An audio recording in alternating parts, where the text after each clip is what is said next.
All right, kids, we're back with another episode, which is one of the Chopping It Up with ... series. If you're new to the podcast, this is put out by DuplicationNation.com, a labor of love I do with my colleague, Jaime Loquier. And it's a site filled with resources that'll help you grow your team. And this Chopping It Up series is very unique in our profession. It has really filled a void and become the most listened to anything for the top leaders in our space.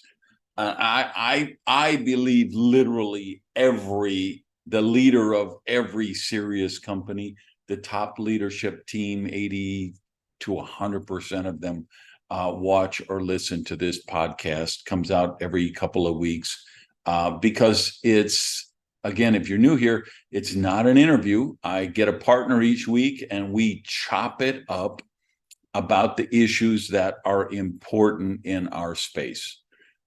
We don't even talk to you. It's just we have a conversation with each other and you get to eavesdrop in on it.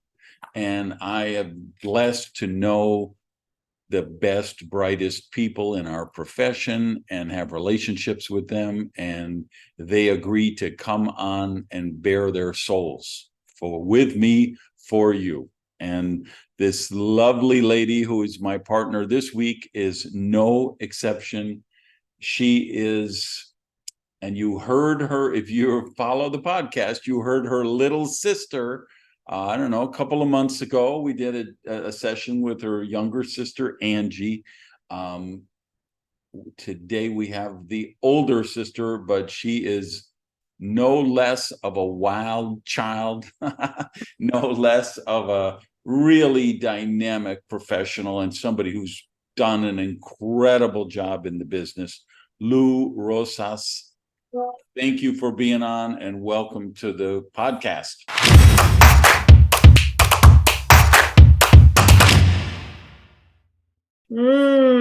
Randy Gage, thank you so much for the invitation. I'm so excited to be here. I was just doing a little video on my Instagram saying, like, wow, I mean, the wildest things can happen to you in your life when you believe it, right? And I've followed you for a long time. Since I started network marketing, and I listened to one of your videos, I'm like, who is this guy? I gotta meet him. But you think that some things are impossible. So that would be my first golden nugget for people. Never, ever, ever, ever think that things are impossible. Because here we are, chopping it up, like you said, getting ready to chop it up with Randy Gage. Please pinch me. It's an honor, my friend, to be here with you. You know where I thought might be a cool place to start? We have a lot of sleeping under the bridge story, and then network marketing made me a millionaire. And, my story, guy who started as a dishwasher.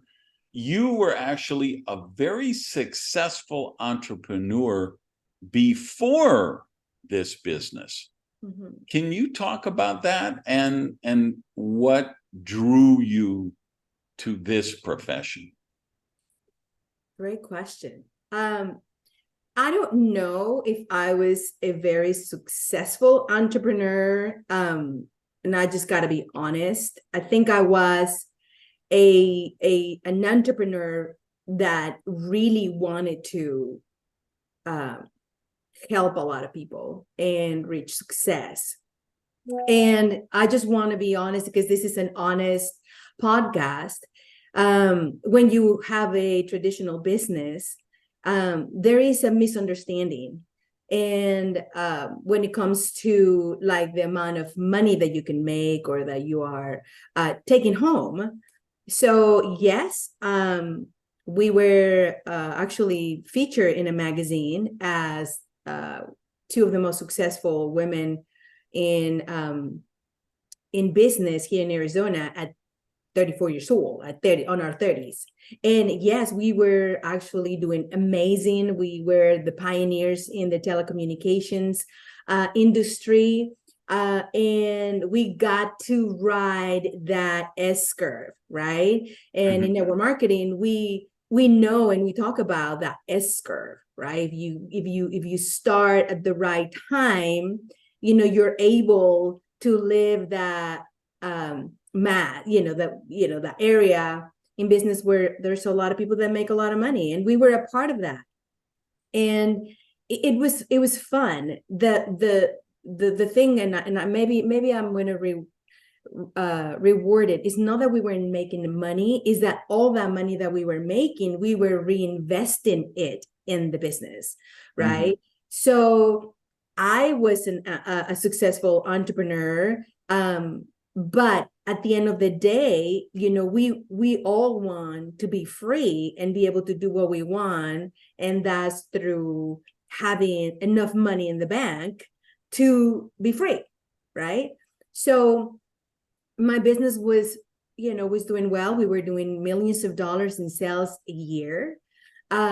But at the end, it was like, okay, I got to pay this, I got to pay that, and where's the money? So yes, I was successful. Yes, I learned a lot. Yes, it was an opportunity for me to get some skills that later on in network marketing allow me to move faster, or maybe not give up as quickly as other people, because I understood business. I understood that you have to have thick skin in order to make something work. But I truly, truly never felt successful until I started network marketing and I reached the highest pin in the company. I think there's so many people in our profession who have no idea how much investment is required in other type of businesses. And exactly the situation you described, where like I remember when I was actually president of the Chamber of Commerce in a local area where I worked many years ago. And so I had this network marketing business, right? And one of the guys in my Chamber of Commerce was a guy who had 3 Burger Kings. And so we might have a commerce event or some kind of networking event. And, people would meet him, and people would meet me, and people would, it's very obvious they made the judgment, like, okay, here's this guy who works from home, probably in his underwear. He's not a serious guy. Wow, look at this guy with 3 Burger Kings. He's worth millions of dollars. And it's true, on the P&L statement, he was worth millions of dollars. But in terms of a lifestyle, I had such a better lifestyle, and I know because, of course, I came from his business. I worked my way up from a dishwasher to manager, and then ultimately owned a couple of restaurants. And you're the guy they call at 3 a.m. The police department calls because the alarm is going off. And you're the one they call at 5 a.m. because the cook is drunk and he's not coming in. And you're the one they call, it's just the number of employees, the amount of government regulation and things that you have to comply with, the amount of investment. I was just going to say that. Yeah. And like restaurant business, if you make 5%, 8% on a bottom line of a restaurant, you're doing good. Most of them don't do that. And most of them go out of business right away. So what you experience, I think, is it's so known for traditional entrepreneurs. We all know it. Like when we're talking to each other, we're like, yeah, oh my God, I got 117 employees and the HR things and the legal issues and the workmen's compensation and the health department inspections and the blah, blah, blah. And I think we've got a lot of people in network marketing who came in from being an employee in some of those other things. And they look at this and say, oh my God, you want me to buy the business builder package for $499? And you want me to pay $300 for a ticket to the convention? And you want me to buy an airplane ticket and go to the convention? Lou, don't you understand? I joined this business to make money, not to spend money. And we have to do one of the things, I think, and I'd love to hear your thoughts on this, but my experience has been, because I brought in a lot of people like me who were, started as hourly, weekly employees, right? And didn't necessarily have a lot of experience to the entrepreneurship. It's a whole new world to understand about investing in your business, investing in yourself. Yeah. And two things come to mind. I remember when I finally say yes to network marketing. And I knew I was going to join from the very beginning, but I had so much resistance just because as an entrepreneur, and many entrepreneurs are like, network marketing? Are you kidding me? I'm an entrepreneur. What are you talking about? I'm the real deal, right? And it was so crazy. So many people would come to me, but finally, I say yes to the company for very, very strong reasons. And I remember when they offered me, this was back, 2012, 2011. And they offered me the packs. And I looked at the packs and I'm like, of course I'm going to come up with the most expensive one, right? And it's funny because when I closed my business, I had to close my business when the 2008, the mortgage crash and all that. Yeah. So I was one, a lot of people remember that. Yeah. I was one of those businesses that had to close. And we were like ramping up. We were like doing great. Well, we were thinking that we were doing great, but so I had to close that business. So I had some serious debt. So when people come to me and say, I don't have money, I'm like, are you kidding me? I had some serious debt. They come and what's serious debt? Just so people listening like $100K, like $100,000. To me, that was a serious, Yeah. Yeah. And for me, when I got back in after I lost my restaurant, it was $55,000 that I was in debt. And people got to understand, this was so long ago. Yeah. For $55,000 for me at that point would be like being $50 million in debt right now. With where I literally had sold my furniture. I was sleeping on the floor. I owed, on top of that, I just owed all kind of friends who just lent me money to pay rent, lent me money to buy groceries. And we talk about these packs, here's a $300 pack, the $500 pack, $1,000 pack, $1,000 pack. So take us back that. So you were $100,000 in debt. Yeah. So I was numbed about that because that was a surprise. Just remember there were many businesses that were thriving and 2008 comes in. We were trying to hang on. That was a mistake, but we just were defending our baby and we got really deep in the gutter. But so I had this debt and then, but the mindset of a millionaire, it didn't go with closing up the business. I still had that mindset. So when they came to me, I'm like, well, of course I want the $1,000. And then I'm like, holy shit. I need to find the money, right? And so I went and I actually got a credit card, somebody with a credit card. And I say, hey, listen, I'm going to pay you back in 30 days. I promise you. So that person, and I'll reveal that later who that was, said, okay. And then, so I put it on the credit card and I ordered the product and it came with a box, right? And my sponsor was, let's say that there's 10 levels. She was a pro 2 level, right? So I knew that she didn't know a lot. I didn't know anything about network marketing, but she was with me every single day. And I remember my box came and I grabbed the box and I'm like, this is a business in a box. I got to go tell everybody. So I would grab that box and I would go to these meetings with my box. And she thought it was crazy. But to me, it was the most innovative concept about network marketing.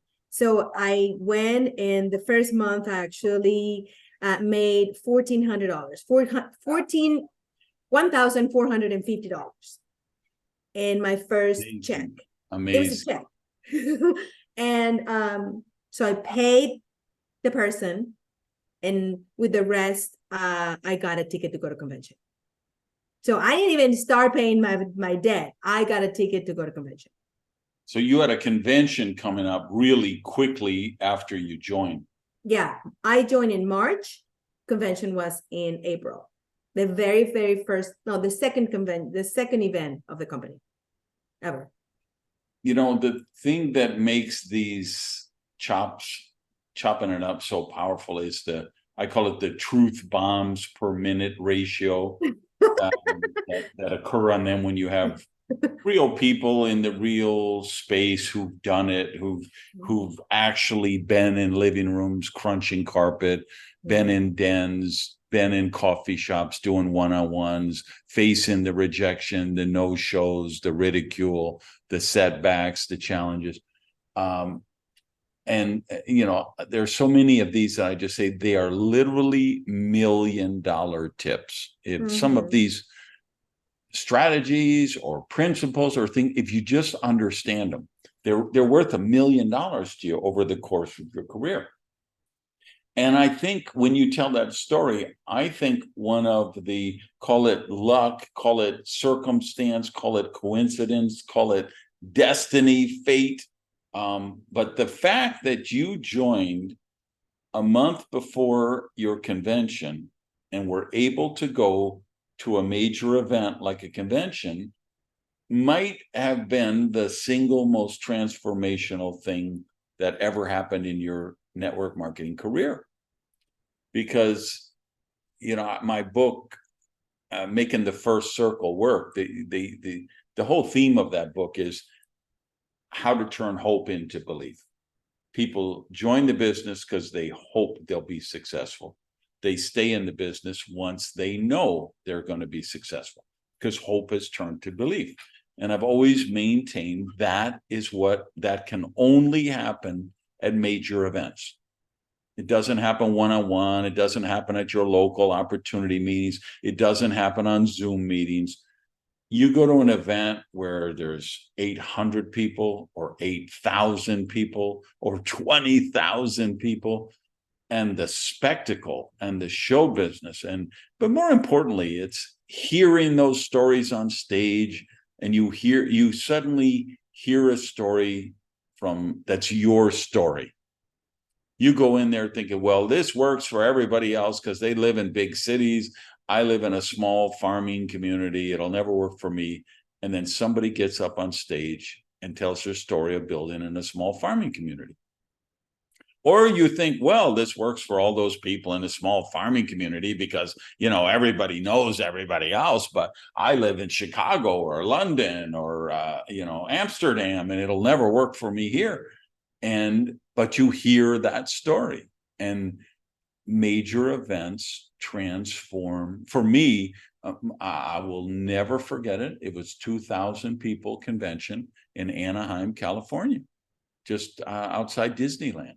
And that's the reason I'm still here today, is because I finally listened enough to get to a convention. Okay, we're back after a fire alarm test and some dogs barking in the background. And I don't know, this fire alarm system check was supposed to be done for my building yesterday. and it's supposed to be in another building today, but they're still doing it. So we might have a few edits while you people are wondering, what are we jumping? But all right, so back to you, Lou. I was mentioning that convention that transformed my life, and how do you think that played into your career, getting to that one right away, that a month into the business? So it was pretty magical. And I want to include in this conversation something that I know I haven't talked to a lot of people about it. I know I can talk to you about it because you understand it very well. And hopefully somebody in the audience is going to connect. But the reason why I'm in network marketing is it wasn't to pay my debt. That was a result that it just, I was able to pay my debt. But the reason I came to network marketing was because I prayed.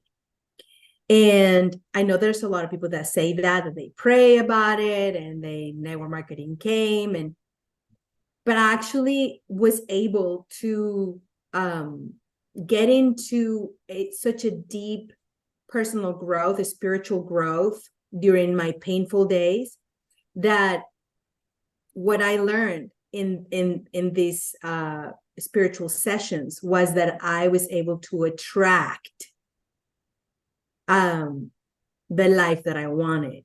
And I know that there's a lot of people that talk about it, but there's a few that understand it, by living it. So the reason why I'm saying this is because I knew from the very beginning that everything was going to be given, everything was going to be opening, that I just had to walk and all the steps were going to be showing up, right? And so I joined, and next month, convention. I'm like, of course it's convention. And I'm like, of course I have to go there. And of course I made the $1,400. And of course there's $450, extra, for me to pay for a plane ticket to Utah. And of course, I'm going to go. And I was just flowing, right? And I got into flow without knowing back, now I know that was flow, but I got into flow.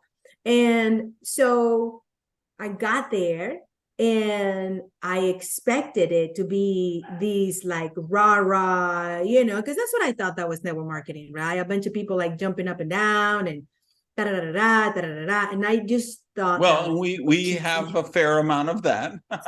Let's be fair. Oh my God. I mean, here's the thing. I thought when I was an entrepreneur, I thought that was the cheesiest thing on earth.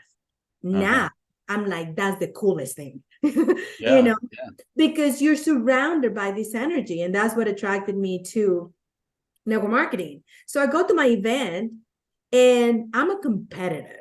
Like, I got this fire in me that I want to be the best version of myself. So being at the back of the room, like everybody, I was a pro 1, which is like the first level. And there were like 10 levels. I'm here, the very beginning. And I remember my sponsor at the, the airport. She's like, wait, I got something for you. We're picking up the bags, and I'm like, what do you have? She's like, just stop and look at me. I'm like, okay. So she grabs this thing out of her purse. She's like, you're a pro 1. And I just want to tell you that I'm proud of you. She puts this pin in me and I just started like bawling my eyeballs. And like, really, Randy, I've gotten so many awards when I was an entrepreneur, money, everything. But that first pin, it's been the best present I have ever gotten from network marketing. And that as elites in this industry, we get treated so nice. We get to travel, we get, all this stuff.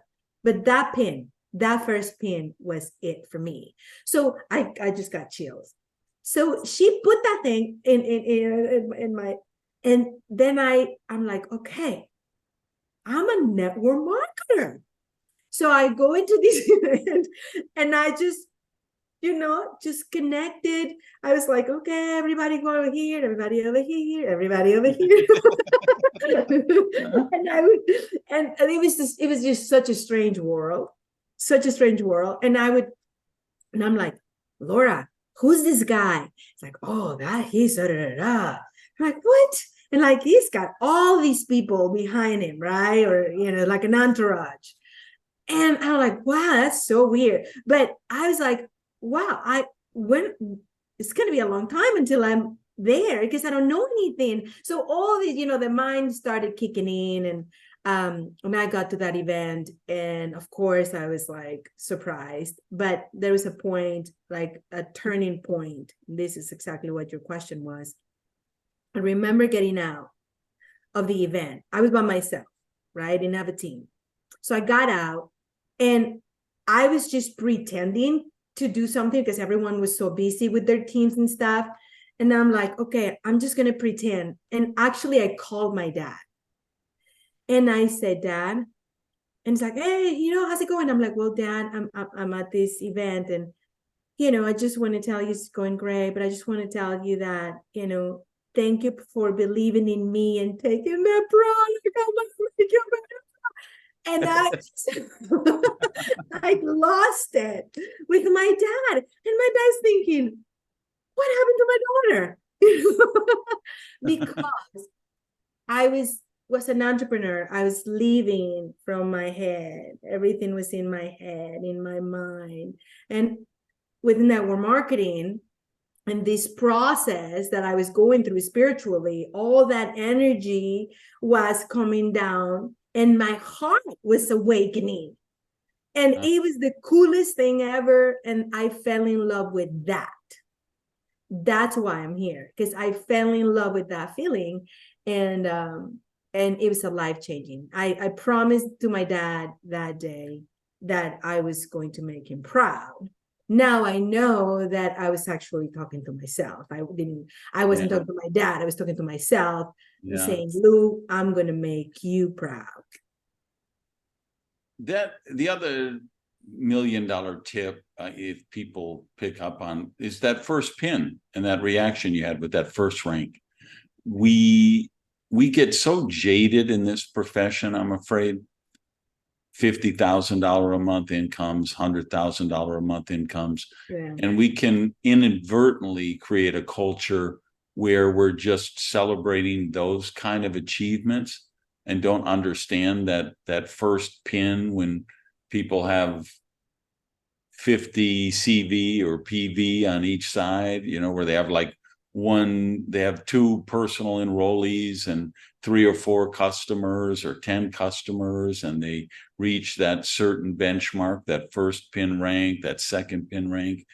We have to celebrate that. And there's so many people in just like here, really bad in the US. I see it everywhere, but it seems really worse post-COVID pandemic in the US. The work situation of, I go into restaurants and like, there's nobody working. They're so understaffed. There's like one manager and one employee, and they're pulling their hair out, and there's lines of people. You go to the drive-through and there's 30 cars lined up. Or we have a restaurant chain I love here called Pollo Tropical. And, I was in there last week, and it's like, sad. Thank God there was a poster that said, hey, scan this and you can place your order and then pick it up, because there was these people in line and there was literally nobody at the counter. They were all, there was like a manager and a couple employees working. One was doing the drive-through, one was flipping the chicken. And it's like, so I scanned my order and I got it. And like the guy who was in front of, I finished my meal and I was leaving as the guy who had been in front of me in line, who didn't scan, he was waiting to get to the counter. He was just getting his order as I was leaving.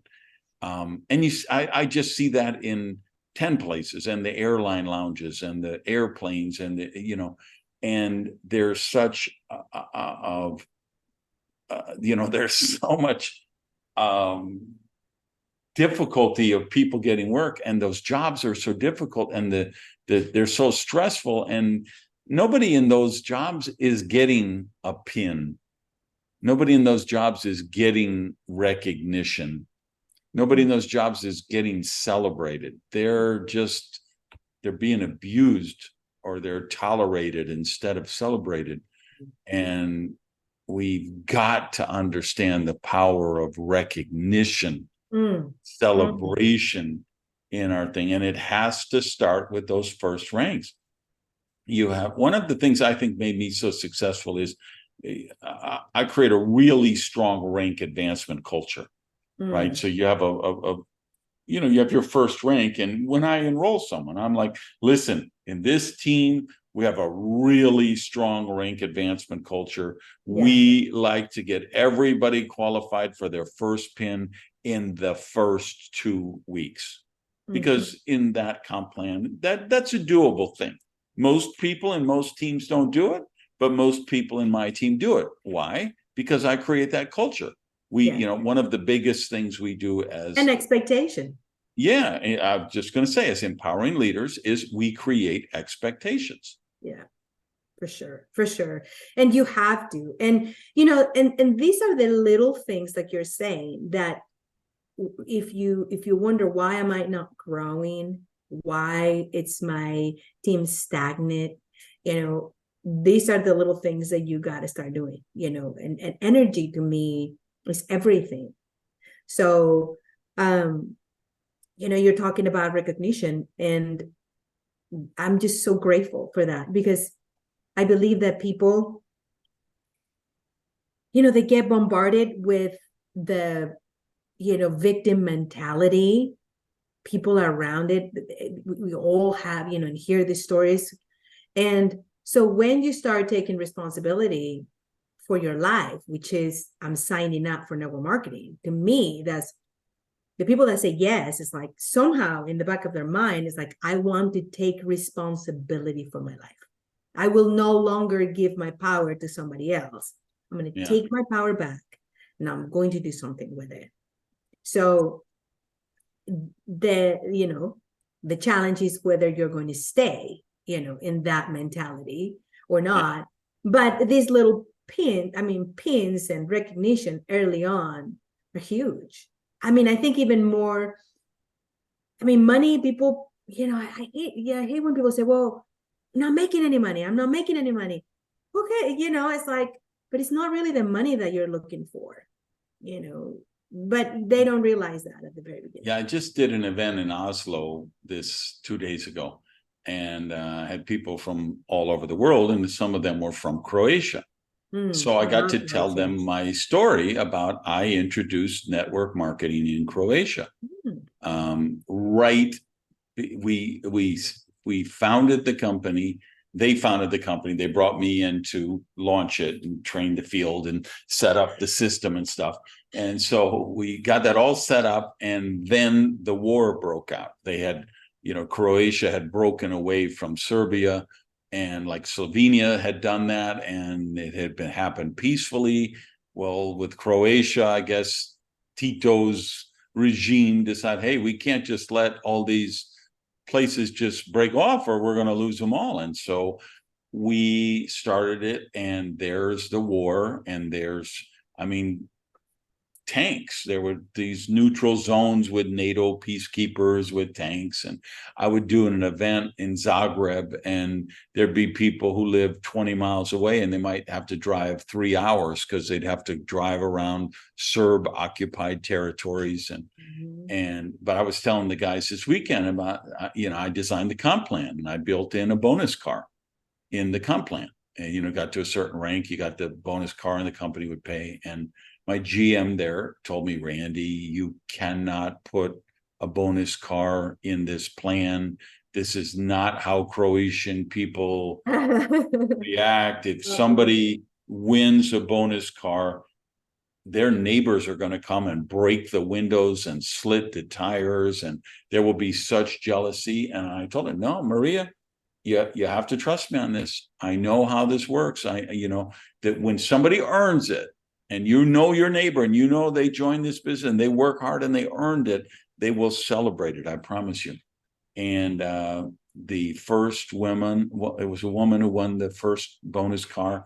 And I mean, the neighbors came from miles away to see this car. It was such a thing.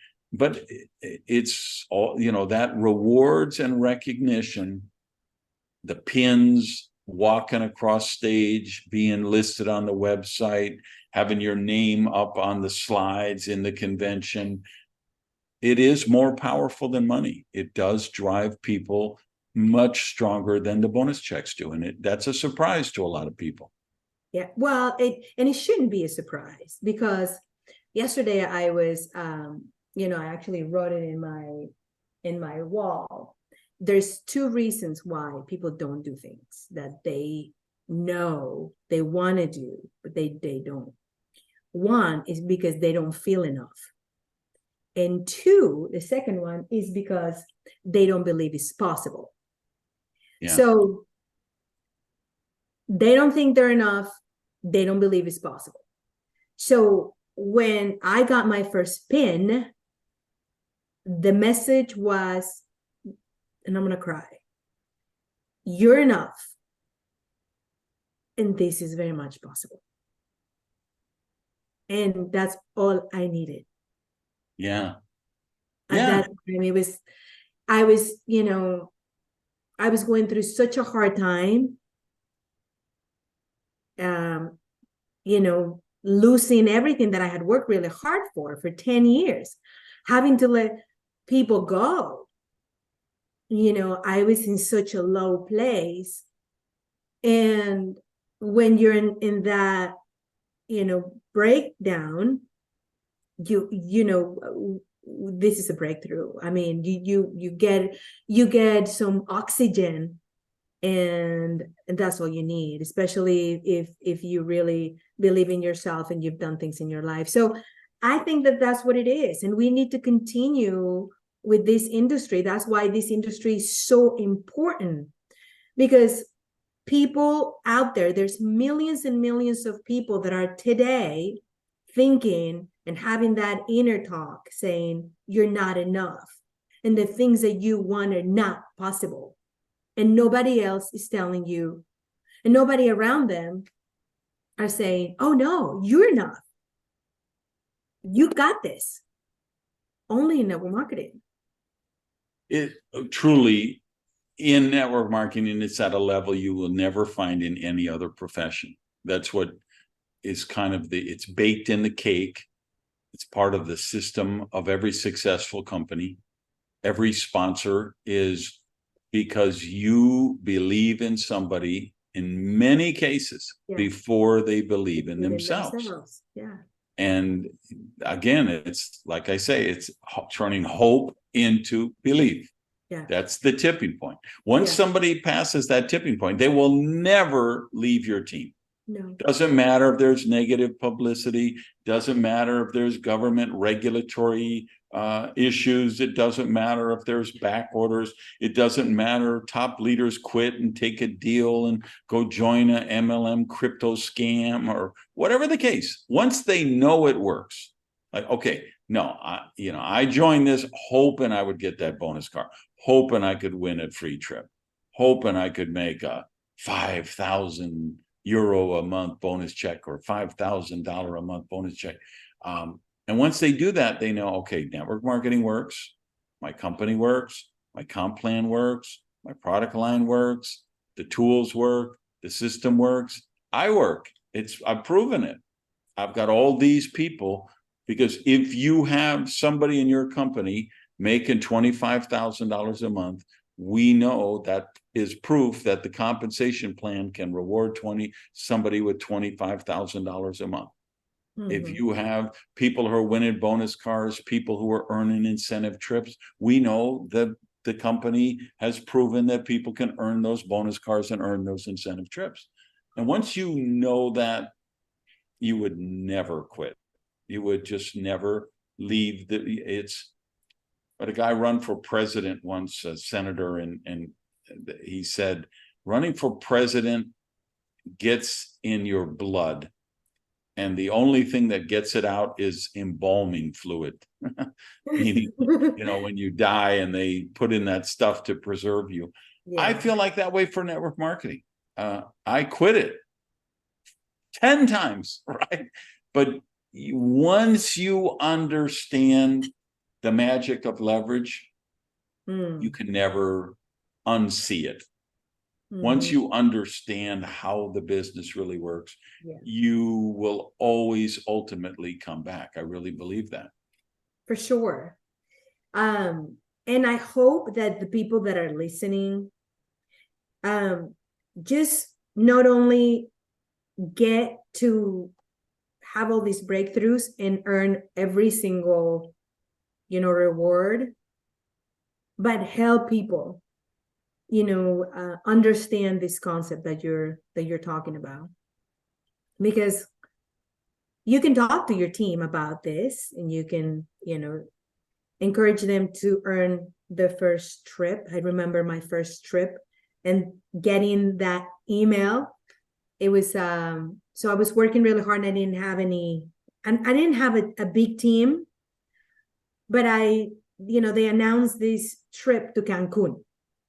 And the first thing we do, and I don't know if that happened to you or anybody in the audience, but the first thing, when they announced the trip on, at convention, everyone's like, and me, I was like, I'm not gonna win it. Somebody else is gonna win it. Like, Lourdes, don't even get excited. I was that kind of girl, right? At the beginning. Don't even get excited, because you don't want to disappoint yourself, right?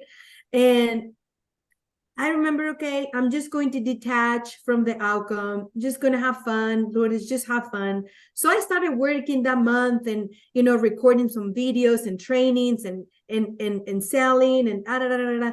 And then I remember one day I'm like opening up my email, and I get this email from my company, and it says, congratulations, you have earned, the incentive trip. I just started screaming. My boy came, Mom, what's going on? I'm like, I just earned a trip, and I just started crying. And he looks at me, and he goes, of course, you work really hard. And I hugged my kid, and I felt so bad, because a lot of times when we're network marketers, we feel like we don't pay a lot of attention to our kids. So, but these are all these moments that just are imprinted in your soul, and that are worth $1 million.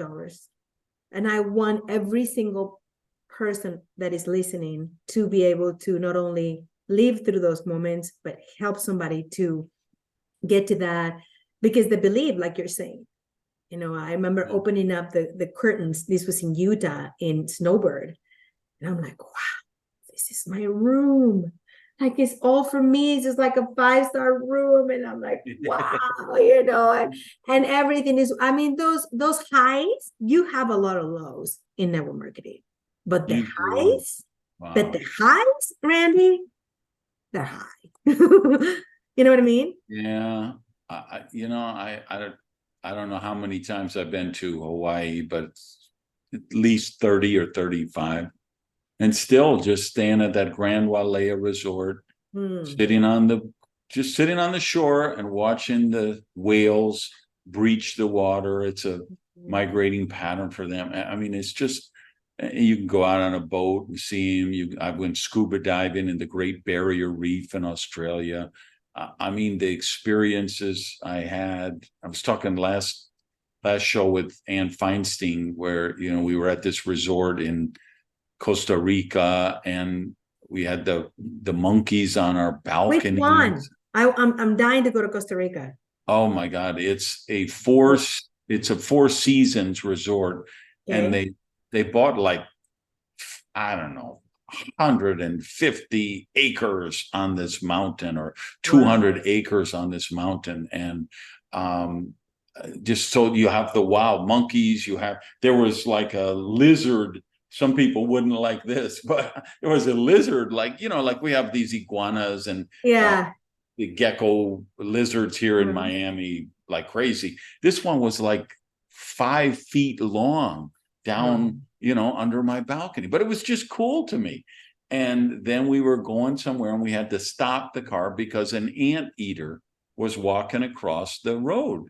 Wow. And that was so I said, oh, no, stop, stop, stop. I got out of the car and I walked up and I just had to look at this anteater up close because I had only seen stuff like that on Nat Geo specials.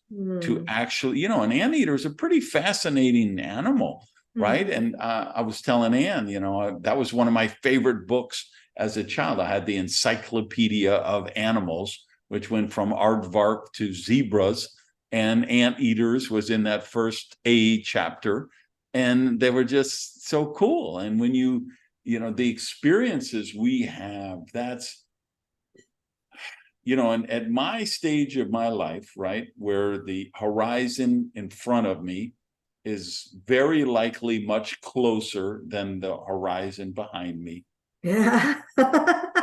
you start to recognize what really is important in your life. Yeah.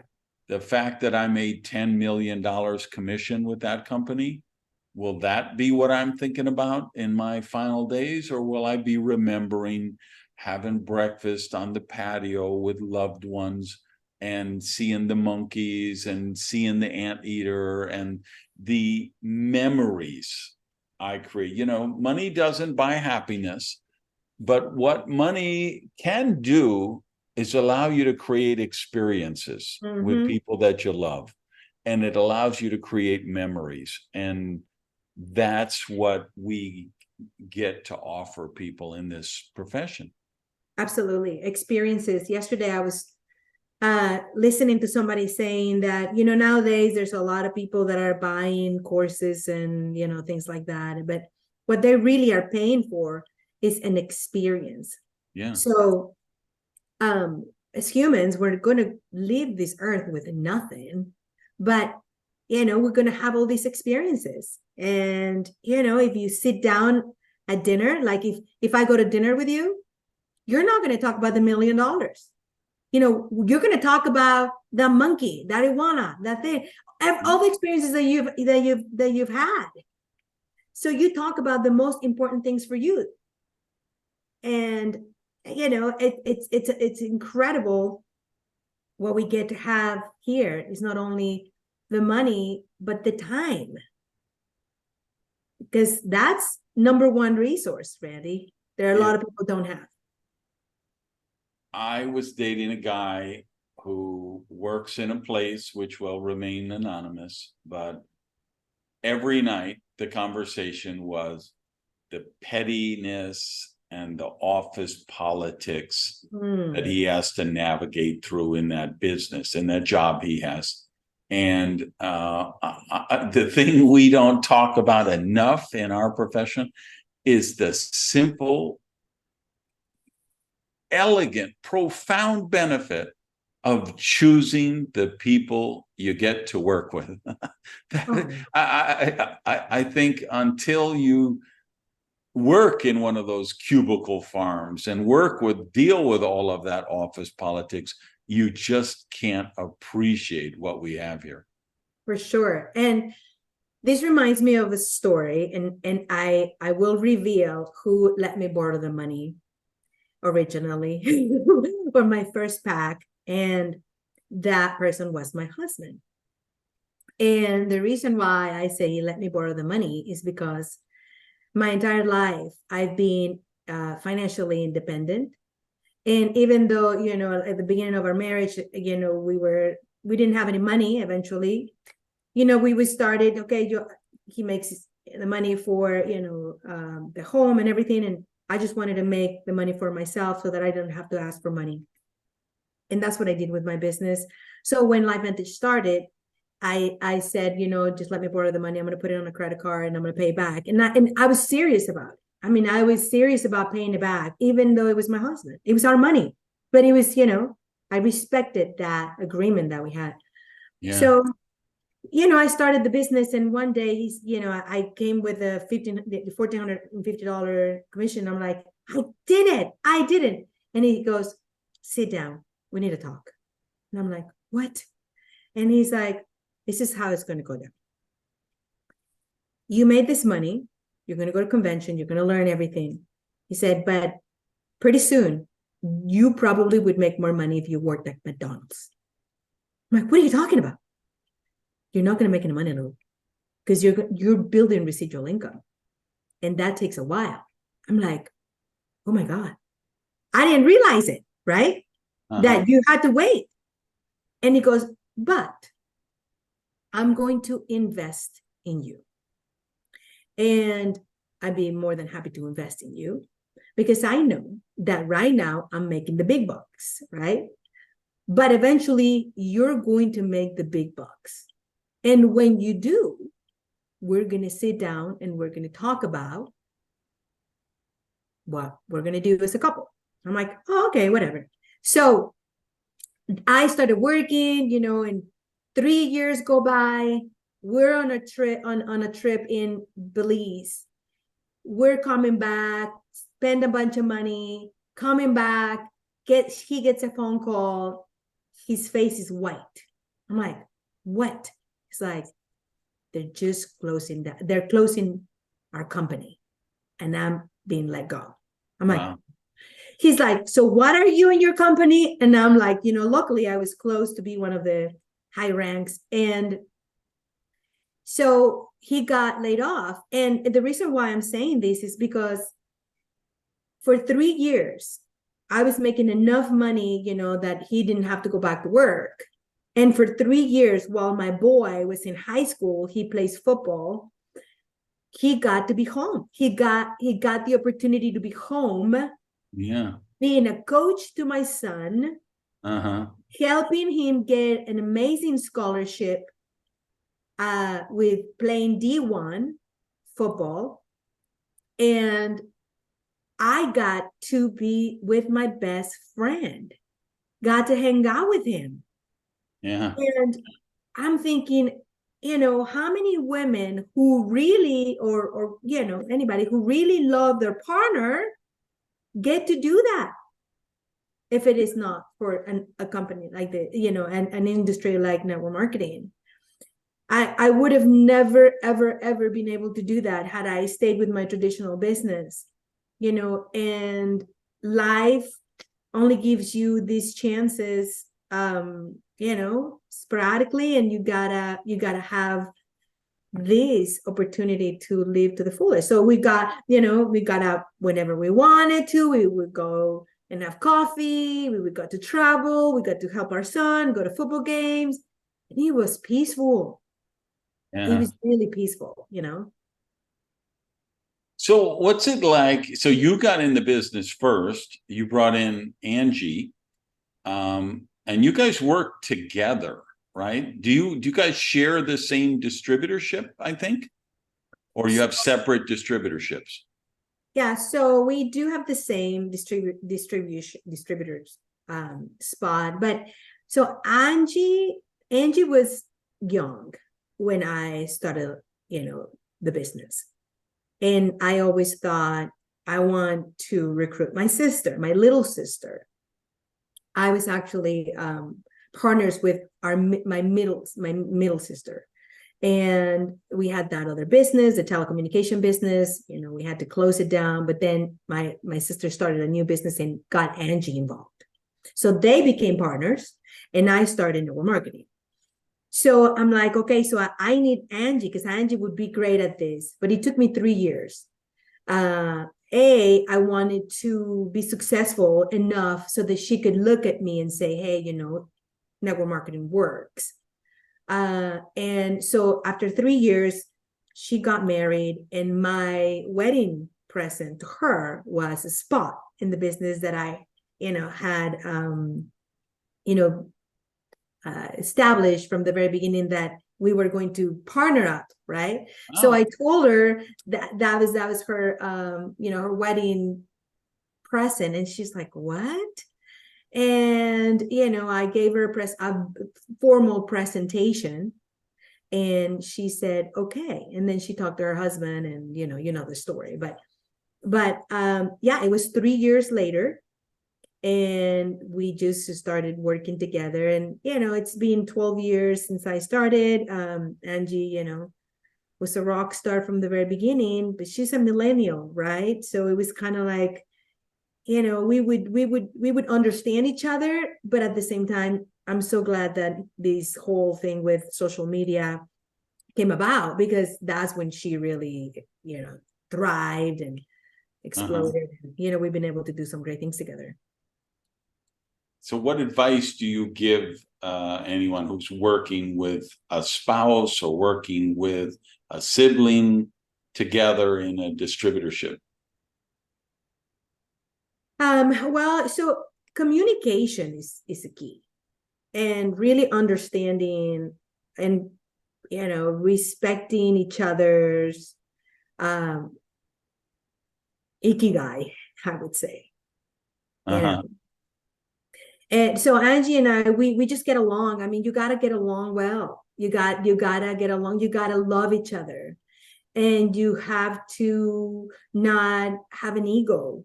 And Angie and I, we really love each other. We're doing this not because of the money and okay, so we start making money and who's making more, whatever. You just have to love the person. I think love that person very much.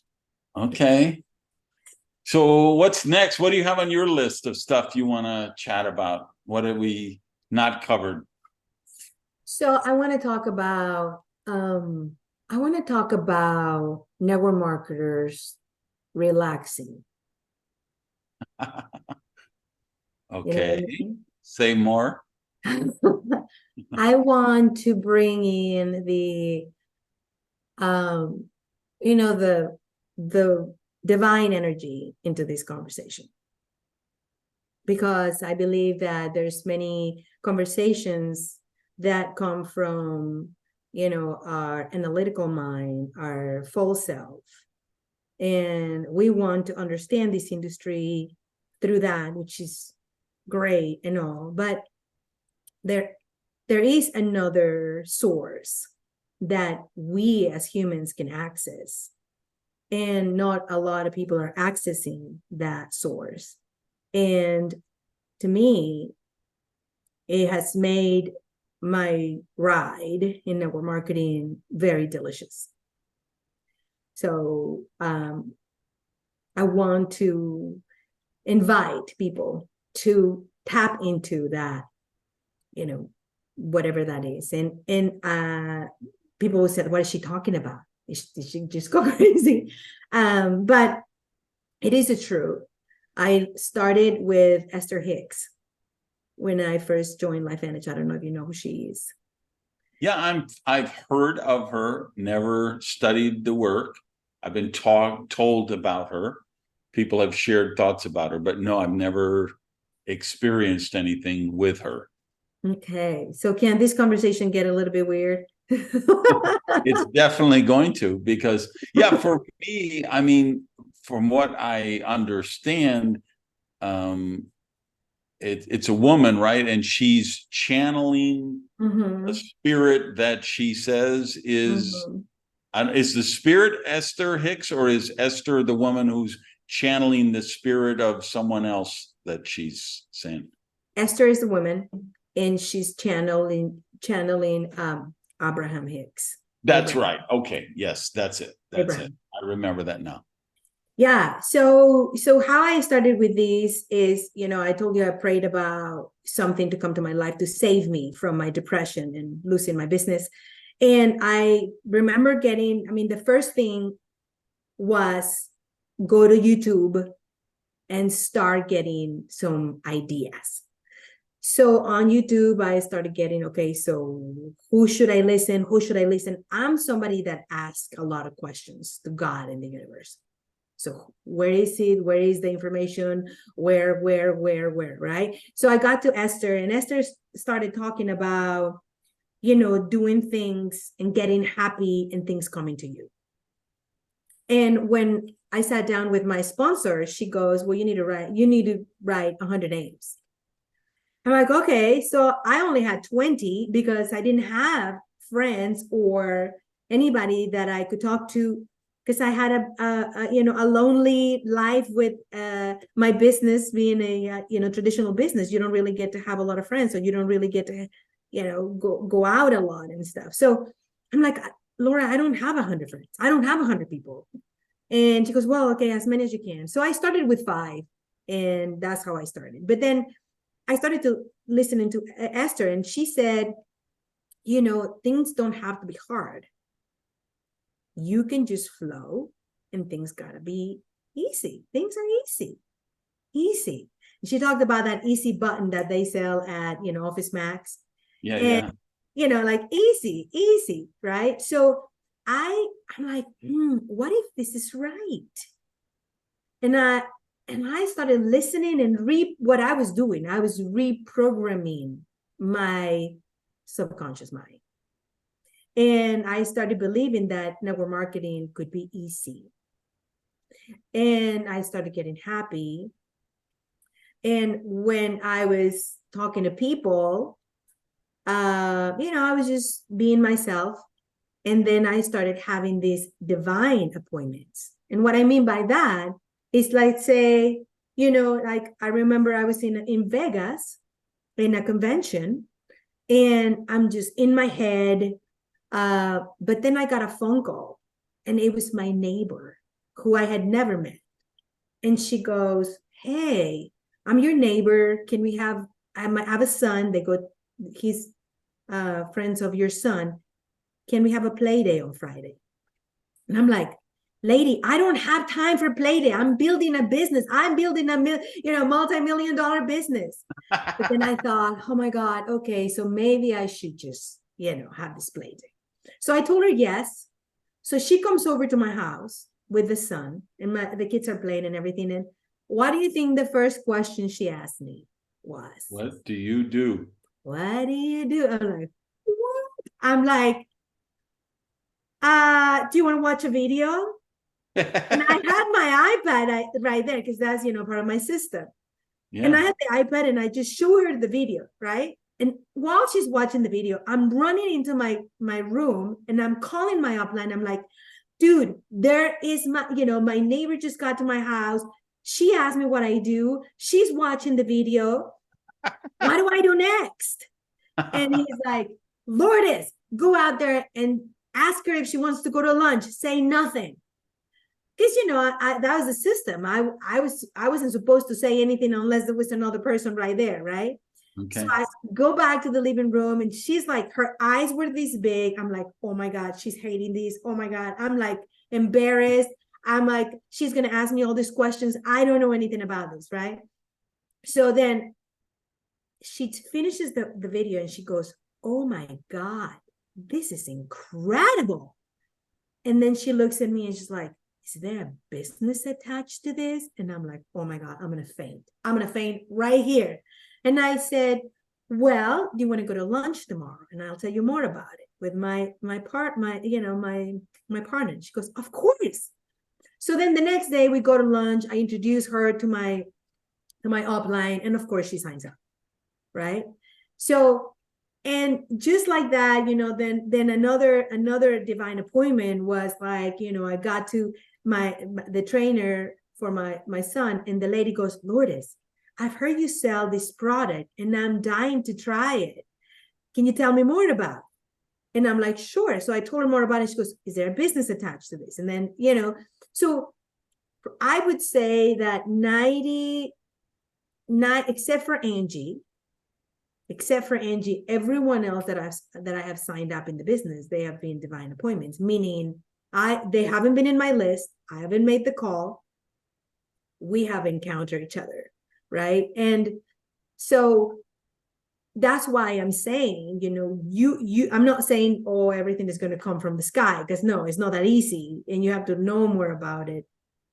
Everyone can do it. Everyone can elevate their frequency to that, to attract what you want. But that was the story for me. And I kept listening to Esther, and I kept listening to other people that were saying the same thing. And at the end, I know now that all these great leaders, mindset leaders, they're saying the same thing in different words, different styles, but everyone is talking about source. Everyone is talking about us understanding that we're not our mind, and that anything that you want to track from there, you know, it's not the real deal. It's real because, you know, we live in this physical life, but we can, I mean, if you can access, you know, magic, why not? So that's really intriguing to me. And for the record, I'm extremely skeptical of Esther Hicks, right? You know, I've had people present that to me and before, like I mentioned, but I'm skeptical of all that kind of stuff. I'm on Yeah, I'm on the spectrum, so I'm yeah. very rational, logical, analytical. I was a devout atheist for a good chunk of my life. And then I found spirituality, you know, when I lost everything, my mind was more open that there could be a power greater than me. Like for most people, I needed to get kicked in the teeth before I would be open to that. I found the Unity Church and the Science of Mind Church, Mhm. Reverend Eric Butterworth, Charles Fillmore, Emily Cady, Reverend Catherine Ponder. So studied all of those things. I became a lay minister at my Unity Church for probably 20 years. Hmm. And I'm trying to think how many years back I went on a sabbatical, took 2 years off, and I just traveled the world and worked on myself, personal growth and self-development. Hmm. Sometimes I read 3 books a day. Sometimes I listened to 7 hours of podcast or audio of something a day, just working on me. And I studied during that time, studied the major religions of the world. And I like to call myself a fundamentalist agnostic now, Hmm. because I think it's really, to me, and I love people of faith, right? Like this event I was doing in Oslo this last weekend for a company with some near dear people who are Latter-day Saints, you know, as so Hmm. many people in Utah are. And I love that faith that they have. And it's so endearing to me. And I love fundamentalists who have found faith and found a way to make it work. But I think it's really arrogant when people say, my God is the one God, because the reason they have that one God is because that's what area of the world they were born in. If you're Mhm. born in Afghanistan, your one God is going to be different than if you're born in Malaysia. It's going to be different if you're born in Netherlands. It's going to be different if you're born in the South in Mississippi. You're going to be a Baptist, right? If you're born in Tel Aviv, it's going to be Judaism, right? So I always recoiled against that. What I think was very arrogant, egotistical. I have this belief; it has to be the only one. And I feel like fundamentalists have hijacked some of these religions, and they're about dogma and doctrine, and that's why I was attracted to Unity and Science of Mind. They're non-denominational Christian churches, and so I do kind of cheekily refer to myself as a fundamentalist agnostic, meaning, hey, I'm not so arrogant to believe that I've found the one truth. I have humbled myself enough to know that faith is really important to me. Prayer is very important to me. Mhm. Um, Having belief. And I think that is the gift because when I look at the core message of many faiths, I feel it's the same. There is this similarity. Mhm. It's Mhm. about love. And then we have people who hijack that message and say, no, I believe in God, so I'm going to bomb abortion clinics, or I'm going to bomb airplanes, or I'm going to blow up places, or I'm going to kill people because my religion tells me that. I don't believe that's the true message of those holy books that I studied. And what I love about your story with Hicks is it got you to tap in the belief that this doesn't have to be hard. Mm-hmm. This doesn't have to be arduous. I can get in a flow. I can put myself in it, because that's what unity did for me. Was I just realized, wow, if I can get my consciousness vibrating up here at this level every day before I leave the house, I don't answer the phone, I don't answer the door, I don't leave that house until my consciousness is vibrating up here at this level. If I do that, I will attract people and circumstances who are also vibrating at that level. And that has been the same for me. I've joked for decades now that, I'm like you heard of Midas, had the gold touch and everything he touched. Mm-hmm. I say I have the Prada touch. Everything I touch turns into gold or platinum or Prada. I create success because I expect success. I have opened up the window of the window through which I see the world, and I have expanded my prosperity. I have a prosperity manifestation map, 2 feet in that direction, which I won't show on camera because it's very personal to me, but it's a frame with a cork board on it inside, and I have images of things I want to do, have, and become. And I know just when it's in my peripheral vision, that's imprinting on my subconscious mind. And our subconscious mind doesn't rationalize, it doesn't analyze, which is what I do if you're on the spectrum like me, you say, no, Jonah did not get in a big fish, because it's actually a big fish, swim around in the big fish for 3 days, and then he popped out and he bought a condo in Key West. I don't think that actually happened that way. That's my skeptical, rational, analytical thing. But I can also say, no, I think a holy book like the Bible is allegories. I think they speak in fables and anecdotes to get across timeless principles, and I believe those timeless principles are true. So that's kind of what comes for me as you share your thoughts on that. Yeah. However you get there to that spot that you're talking about, it's good. So for me, it was Esther, was Moji, was Eckhart Tolle. There were a few. And so it doesn't matter how you get there. If you start looking, for you as a church, right? It's these little messages that tell you, hey, listen, there's more than religion. I was born Catholic. I love God and Mary, but then, but that was human, right? To me, it was about getting into energy, and love is energy, and God is energy, and God is everywhere. And it's tapping to that love of God and that energy that I want people to experience.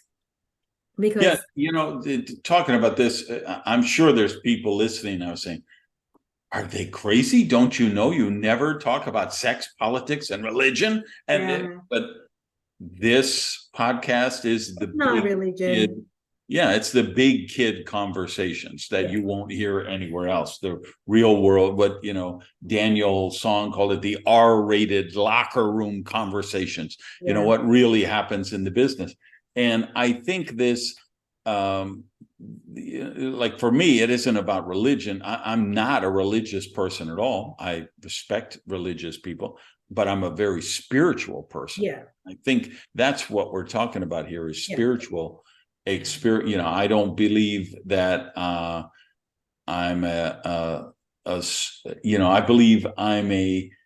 don't think I'm a human having a spiritual experience. I believe I'm a spiritual being having a human experience. right? As we often like to say in the new thought movement.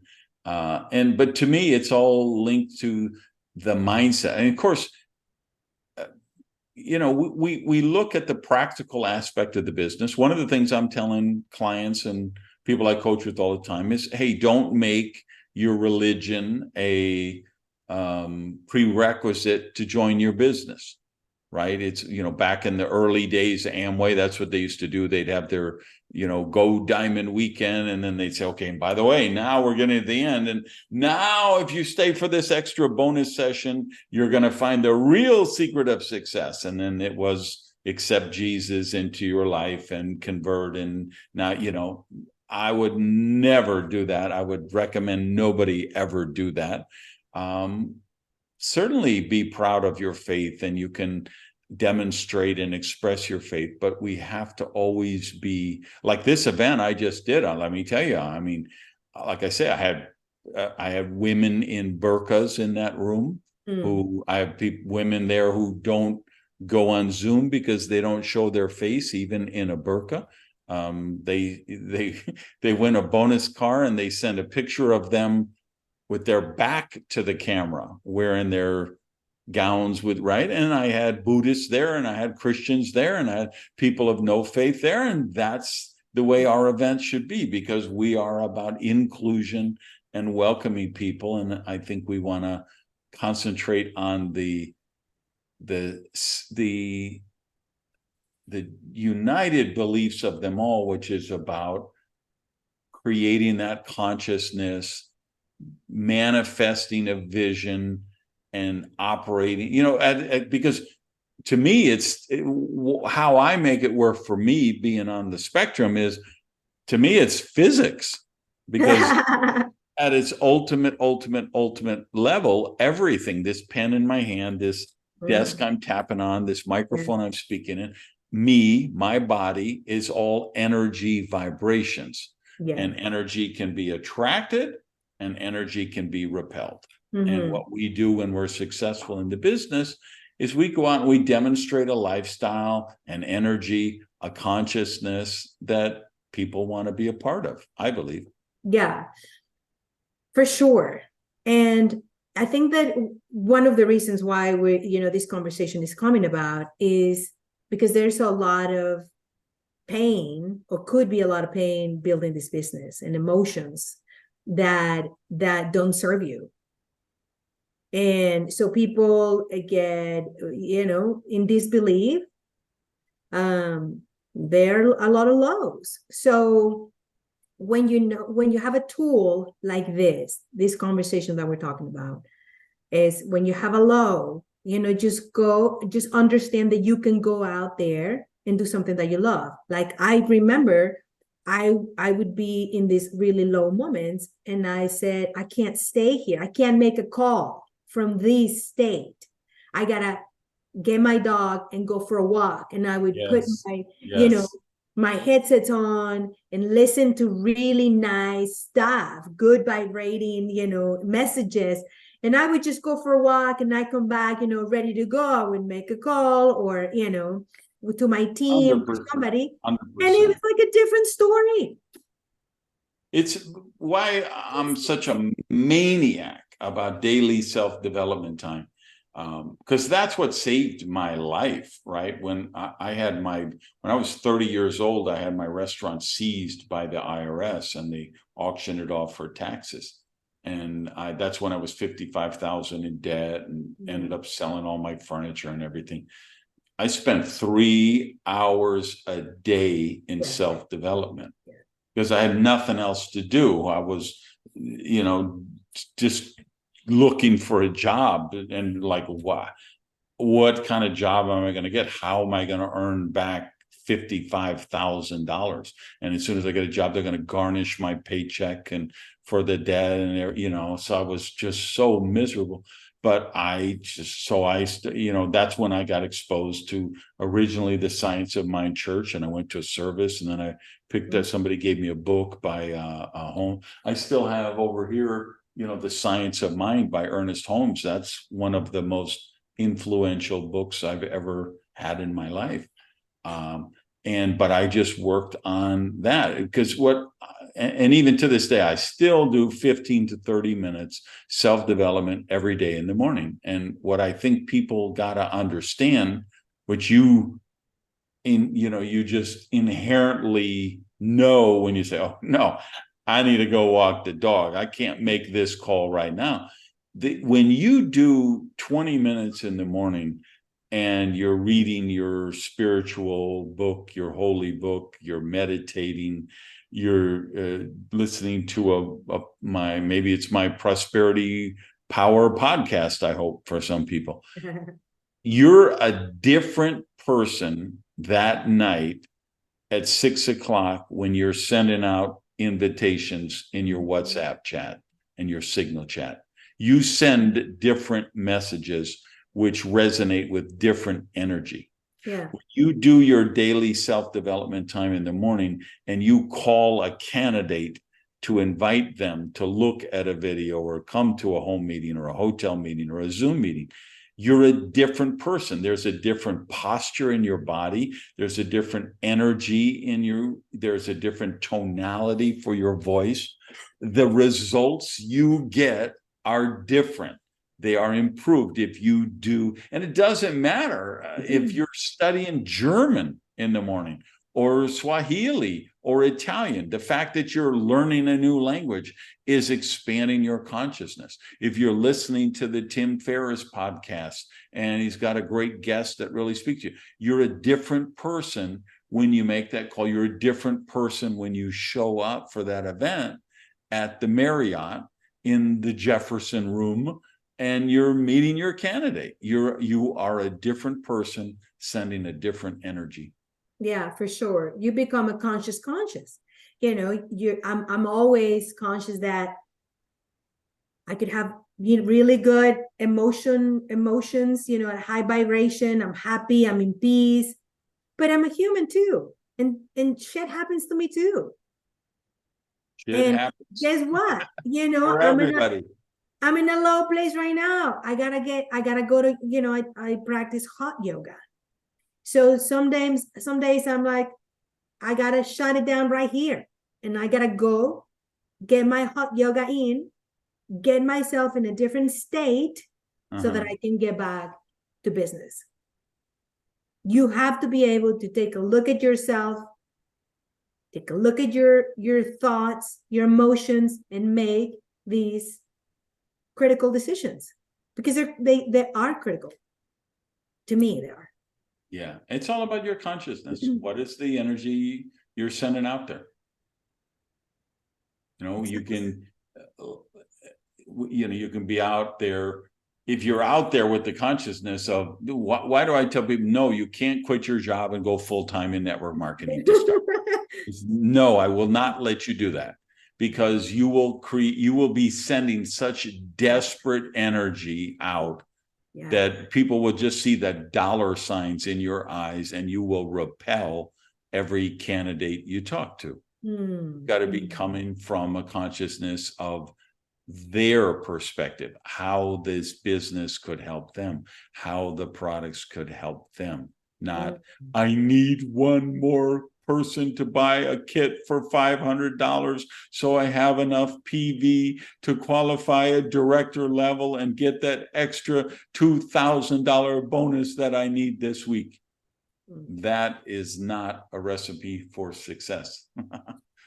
Wow, this is so powerful what you're saying, because there's a lot of people that are going through hard times financially when they're building their business. Yeah. And they don't understand, or maybe they've never heard this, that when you are in a lack mentality vibration, you won't be able to make money as fast and as effectively as if you are in a high vibration and abundance mentality. And people are going to be, well, but if you don't have any money, how can you have an abundance mentality? Well, guess what? You can. Yeah. You can still be like, I was in debt, but I activated my high abundance frequency mentality. I stopped looking at what I did not have, and I started looking at what could be possible. And it's very, very important that people understand this, especially if you're not making money in network marketing right now. It could be because those are the signals that you're sending. Yeah, and the other thing, just practical application, people have to understand why you hear Jaime and I talking every single chance about external source tools, an audio, a video, a catalog, a live stream. It can't be about you, because you say, well, how am I supposed to sponsor anybody?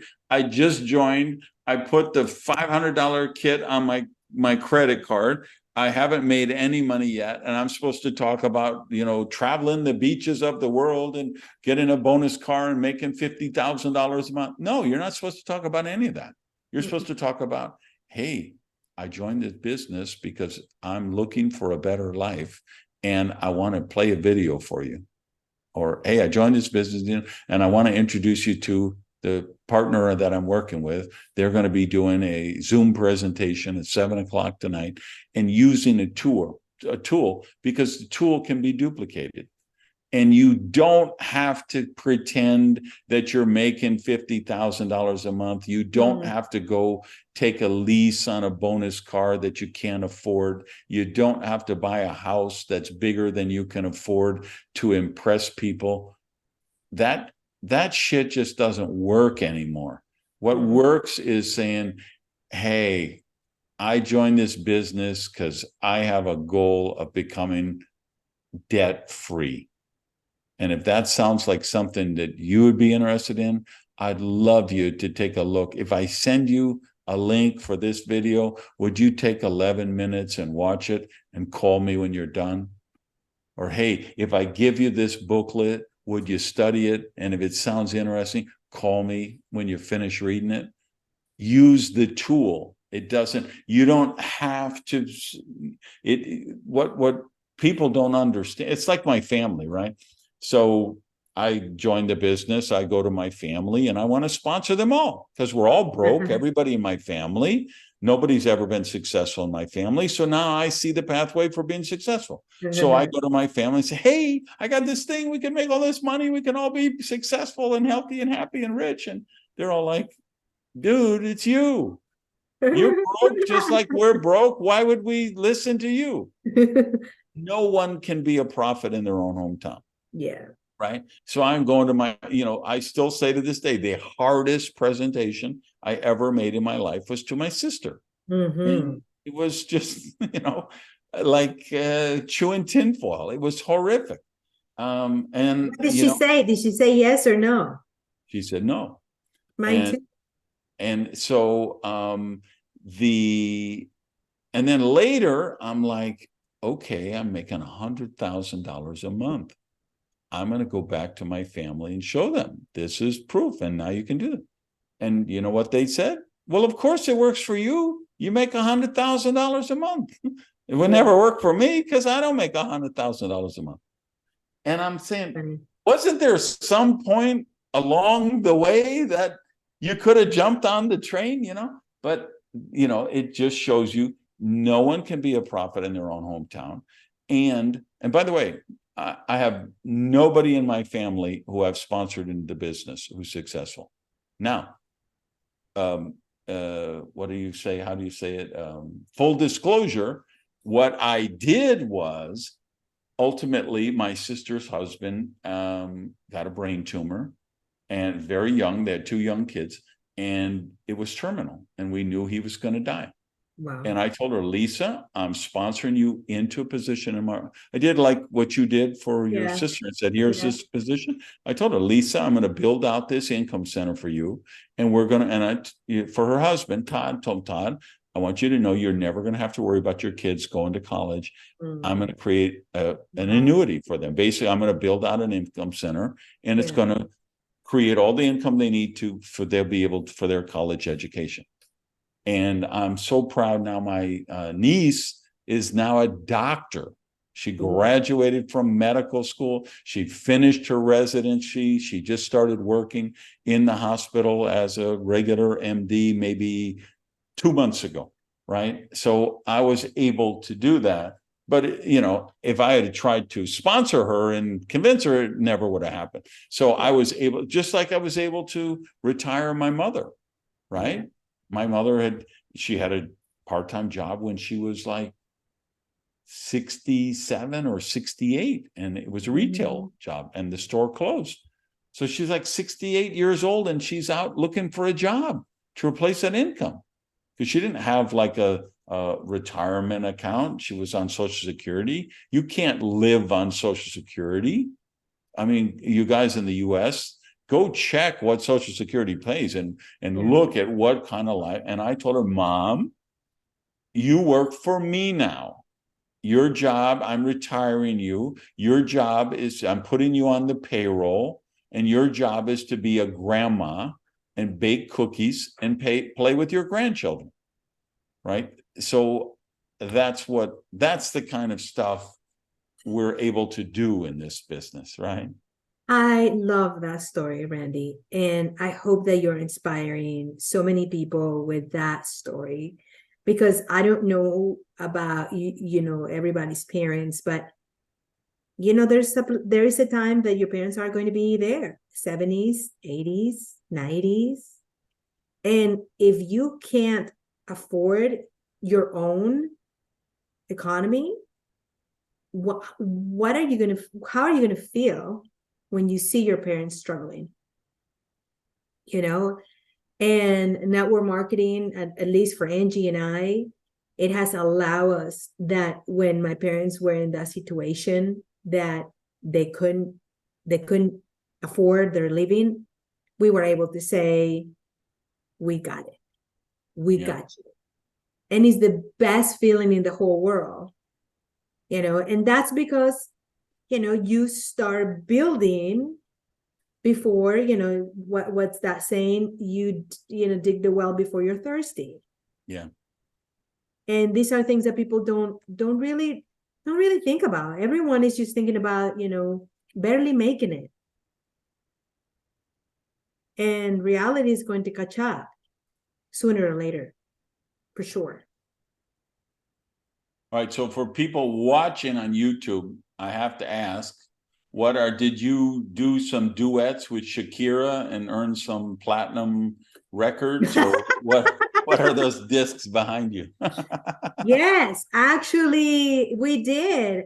I got the plates, and Shakira got the money, which is fine. I got the record. I got it. We're marketing. What do I have to worry about, right? Yeah. So you want to know what those are? Yeah. What are those awards? Well, so you talk about recognition, right? And how important it is. And so those are recognition for different ranks achieved in our company. So you get to have, you know, like the little one is, you know, so like level 3, let's say 3, 5, 7, and 10. Okay. Yeah. Because they look like platinum discs, you know, like you get when you do a record. Yeah. Well, so this true story. Okay. So I have a very creative mind. So I call my upline and I say, dude, we need to create some recognition that is out of this world, right? Some different recognition.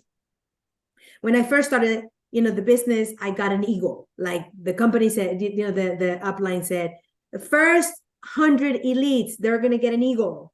So I'm like, oh, I have to hurry up, right? So I got an eagle, and that was amazing. But I wanted something different. And I said, so what about we get some rock star, you know, like DVDs or CDs or what? Yeah, no DVDs, like these. How do you call them?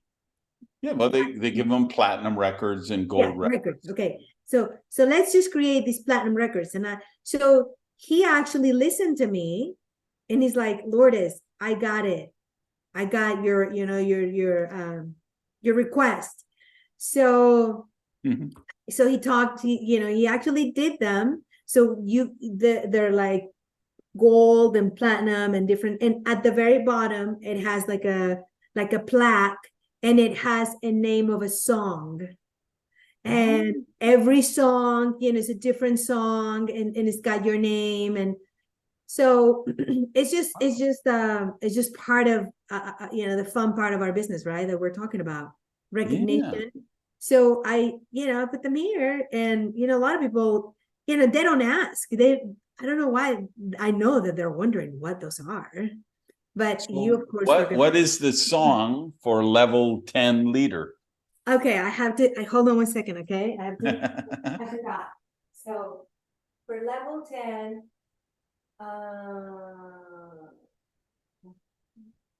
actually, you get the Hall of Fame. Where is it? It's a double platinum Hall of Fame. Freedom. So it would be the Rocky song. Okay, the Rocky theme song. Yeah. Yeah. But I think it's fun. I mean, I think fun. just being creative and making a culture of recognition, like you said. Yeah. That's what this business is all about. It's about keeping the fire burning. Is your fire still burning, Randy, after all these years? I tell you, it's so like doing that major event this weekend in Oslo. It's like I don't even sleep when I do those events. I mean, you see these bags under my eyes because I got back Monday night. I mean, Oslo to London, layover there, 9 hours from London to Miami. Of course, the plane is late. Of course, when we get to Miami, there's thunderstorms and they want us to circle for 45 minutes more. And it's like, you know, the travel part, and you know, I've got my presentation skills lab this weekend, which you're going to be at, of course. Tonight, I'm getting on a plane tonight to go see you. Okay, and then on Wednesday I go to Almaty, Kazakhstan, where I have 8,000 people waiting for a convention, right? What? And I will fly, I mean, overnight to Frankfurt to Istanbul, Istanbul to Almaty. I mean, it's like 18 hours in the air or 16 hours in the air or something, plus layovers and stuff. So that, you know, that is so arduous on your body. But when I'm at those events and I'm on that stage and you're looking in people's eyes and they're coming to you at the breaks and I get so lit up that I cannot sleep. I'm exhausted. I was on that. I actually did a boot camp for the top ranks where we went till 10:30 at night the day before the major event when everybody comes in. So I had and I did this with Ann Feinstein. We did a joint program for a client we work with over there. And so we did the boot camp for these high level ranks, and we go to 10:30 at night on Thursday. And then the big thing starts on Friday and Saturday. And you'd think I would just go back to the hotel suite and collapse exhausted. No, I'm just lying awake, going through the events of the day, the stories that people are telling and the breakthroughs they were having. I mean, it just lights you up. And by the way, you know, Angie, I always send, you know, people, mutual acquaintances or friends. I'll say, hey, you know, I'm chopping it up with so-and-so tomorrow. Is there anything I should ask him or her? So I asked Angie, hey, I'm chopping it up with Lou.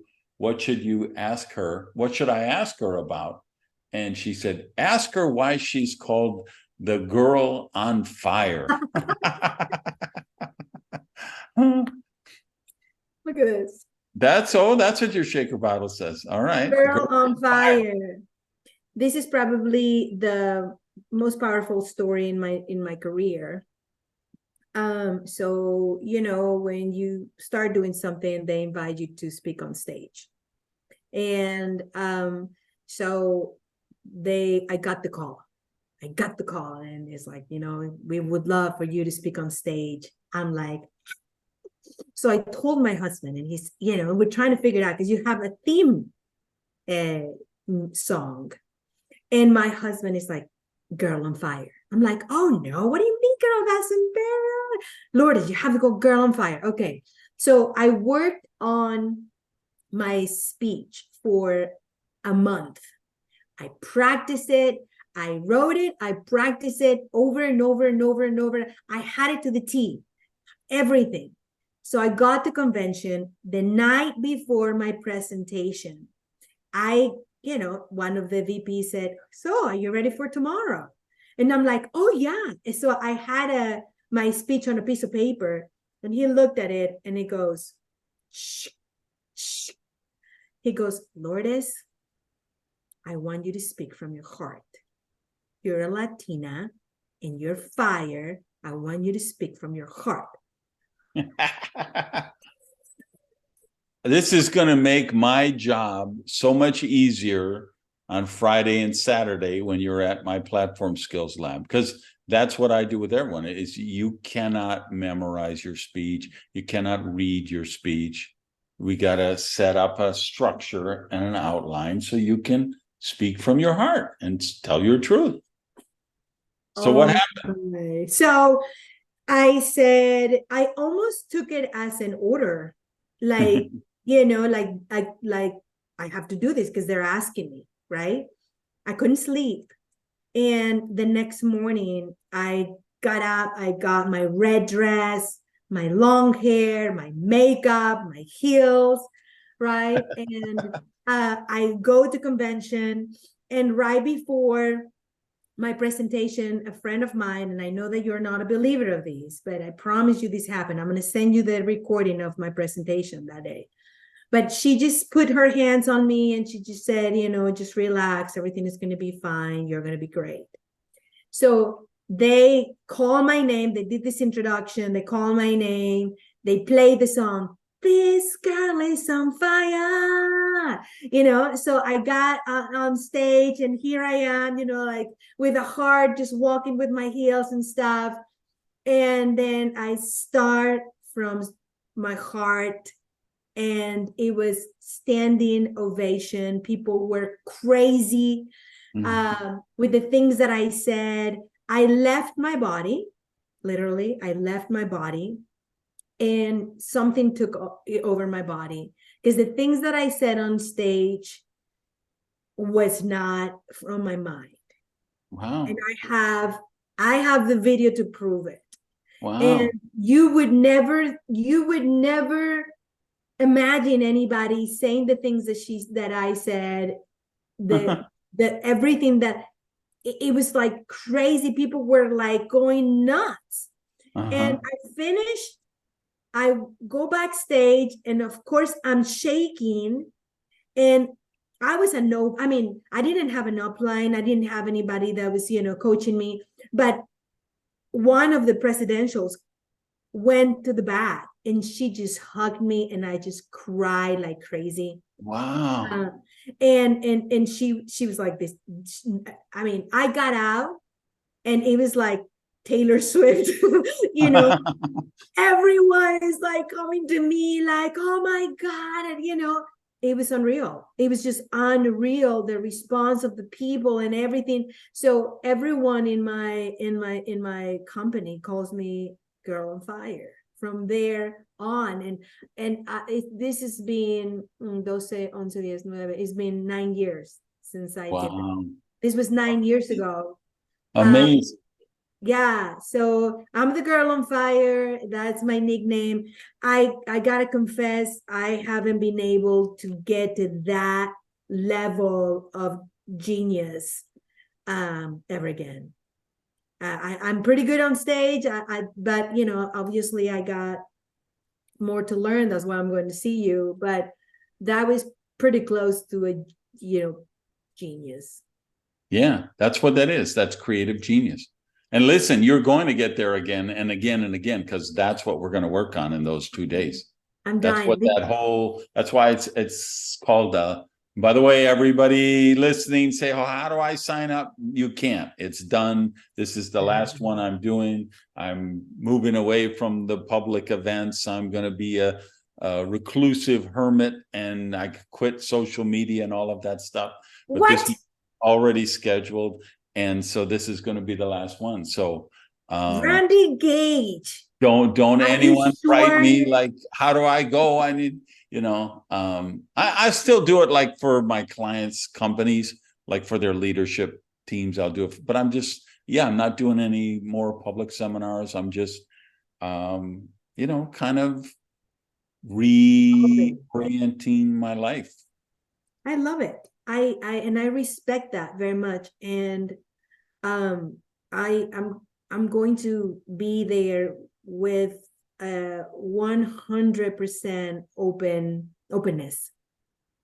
And it's going to be great because I was invited to be part of a panel in a convention. So I'm going to learn a few things about that, and and it's all about becoming great communicators, right? And you're an amazing communicator.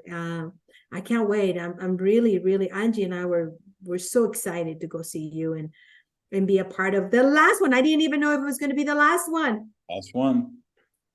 So, all right, good. Well, listen, this seems like a good time to kind of wind this down. But I have a tradition I started now where the last thing each episode I ask whoever my partner is to share the story of the worst rejection they ever encountered or the worst presentation nightmare. They were making a presentation and it was just a disaster. Because the people who do these with me, they're the most successful people in the world. And I know there's people who watch or listen and say, oh my God, Lu is so amazing. Everything just must have been perfect for her. She never had any challenge. I bet she never gets rejected. Nobody ever made fun of her. She never made a presentation that wasn't perfect. It would work for her, but I don't think it can work for me. And they need to hear the real world stories of some of the stuff I'll guarantee you the people who are, and this is for everybody listening, I'll guarantee you everybody in the compensation plan ahead of you who's at a higher rank than you has had more rejections than you, more disasters than you. And that's why they're there. They hung on after the bad presentation. So putting that out there, what comes to mind for you? I've had a lot. One in particular comes to mind. Early in my career, I thought I had found the one person that was going to take me to the top, right? And I wasn't making a lot of money. I met him and he promised me a lot of things. And then I remember paying for his ticket to convention. I didn't know there was a red carpet, such a thing, but pay for his ticket, paid for his plane, paid for everything. And he was all in. He was like making plans, and I was just getting more excited about it. He lived in Puerto Rico, so it wasn't cheap flying here. And everything was great. We were ready to go back home, ready to plan everything. And the day that we're having our big meeting about planning and how we're going to take over the world, he said, I'm sorry, I can't do this with you. I'm sorry, I can't. And I don't even remember, like, everything that he said after that was like, ding. And I hung up the phone and I remember just started bawling. And my husband came home and he said, what's going on? And I said, I'm going to cry, possibly for the next 3 days. And I need you to let me cry but then I'm going to get back up and I'm going to do this business and I'm going to take it to the top. And I think that those 3 days I did cry. I remember being on a couch and just cried. And it wasn't just about him. It was about all the crap that I had for a long time that we all carry, inside. Right. And this was just the tipping point. And I just remember just thinking, it's a breakdown or a breakthrough. And I chose a breakthrough. And I got up and I said, okay, let's do this. So that was very hard on me. That was emotionally, I don't know, just because there was sometimes in this business, you put so much hope and expectations on certain people, Yeah. and when they say no, it's like it's over, like they're the only person, and without them you were never going to be able to do anything. So that was the worst, and it taught me a lot. Worst presentation was in front of these people from Russia. Actually, I got there and I was just really excited. Imagine this Latina just like very excited, and these guys were like this the entire time. I finished and they're like, what did you like best about it? Nothing. I'm like, oh my God, I was, and this was a home meeting, right? Nobody signed up. Everyone was like that. And I just told myself, you got to get out of here. So I got out and, got in my car, put my whiteboard in the back, got in my car, just went home and just cried. So a lot of these was, part of everybody. I want to say 100% of the people that have higher ranks, 100% of them have gone through bad presentations, rejection, 100%. 100%, no doubt about it. You know what else? I'd be remiss if I didn't ask you. One of the reasons I shut down the podcast, blog, all this stuff I've been doing is I want to devote more time to my clients, the coaching clients, the corporate clients, because I've just been doing so much stuff for free to save the world, right? And I feel like, that's very narcissistic. I think I need to do an experiment, a social experiment, and see if I stop posting on Twitter or Instagram, will the world continue to keep revolving? If I don't do a Monday Mojo newsletter, will the world survive? And maybe I will find that it's not, I don't have to run the entire universe. So, because I've never been, I was kind of forced to do it just by my schedule. I mean, I came back from Oslo, you heard, I got the platform skills. Then I go to Almaty, Kazakhstan. Then I go back to Oslo again, Sweden, Sarajevo, Budapest. I have Turkey, Salt Lake City, and some Orlando, something else. And this is all before the end of the year, right? In the next couple of months. And I'm like, I have the greatest clients in the world. I have the greatest coaching program members in the world. I need the time to work with them. And one of those is my Prodigy Council that I do together with Jaime, that you and Angie are members of. And I want to dedicate more time to the people in that program. So you're in that. If someone is looking at that, what would you tell them about that program and what it means for you, or what you think it would mean for them? The selfish part of me would say, don't join, because I want Randy for me. Oh, God, yeah.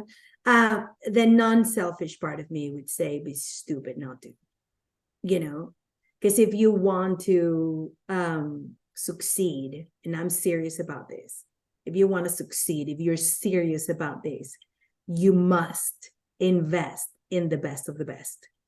And with the experience that I have with you, Randy, and certainly with Jaime, you two, for me, are the best of the best. Not only because you know so much and the wisdom and the amount of hours that you guys have combined experience are incredible, but because you guys are the real deal and you guys are honest. You guys are honest. And I'm looking for people that have values and that do this business network marketing the honest way, because a lot of people out there, they doubt network marketing. They don't understand it because there's so many companies out there that are not the real deal, or they're not legal or honest, or and I know that everything that I'm going to learn from you is going to be direct, transparent, and you're going to always be thinking of our best interest. So I would tell people, this is going to stay small for very little, because if you're making this announcement, it's not going to be long until you have a lot of people. So right now, I'm really excited that it's just us, but I know it has to grow.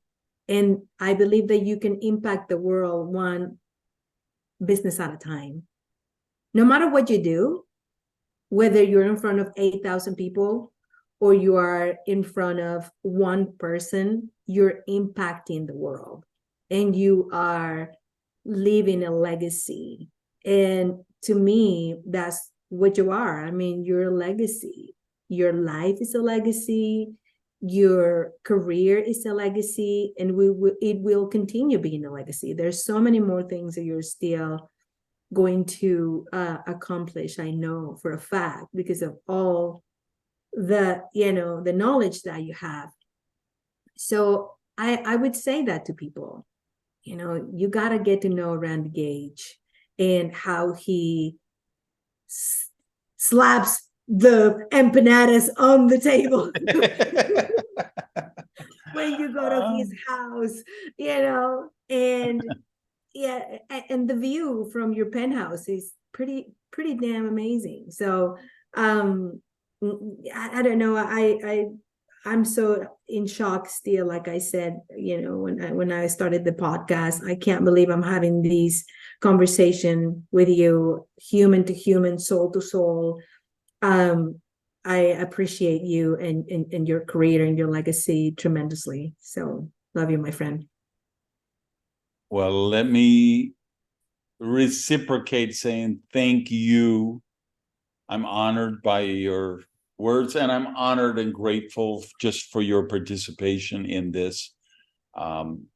This is just, like I said, this has become the go-to resource, this Chopping It Up series. People, I can always know when they posted a new episode, because I will come in, grab my phone to go down and do my cardio and listen to a podcast, and my phone is already blowing up because there's people in other time zones like, oh my God, that new Chopping It Up with so-and-so.